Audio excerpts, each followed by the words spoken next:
پیسہ تو سب کماتے ہیں، دعائیں بھی کماؤ۔ دعا وہاں کام آتی ہے جہاں پیسہ کام نہیں آتا۔ اگر اللہ تمہارے مقدر کا فیصلہ تمہارے ہاتھ میں بھی تھما دے، تب بھی تم اپنے لیے وہ نہیں سوچ سکتے جو اللہ نے تمہارے لیے سوچ رکھا ہے۔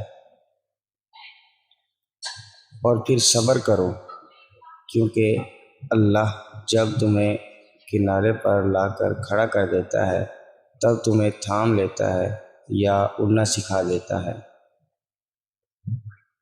علامہ اقبال رحمۃ اللہ علیہ فرماتے ہیں، مسلمان کے لیے جائے پناہ صرف قرآن ہے۔ قرآن پاک کو صرف پڑھا نہ کرو بلکہ تم سمجھا بھی کرو۔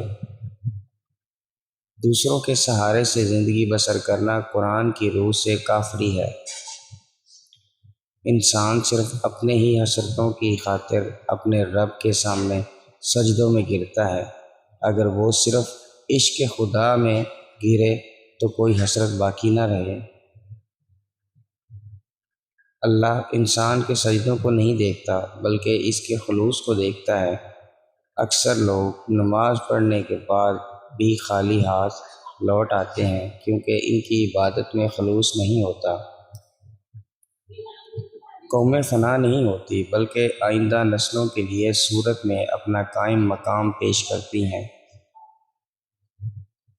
جس عورت کے پستان لٹک رہے ہوں تو سمجھ جائیں کہ وہ عورت کمزور ہوتی جا رہی ہے۔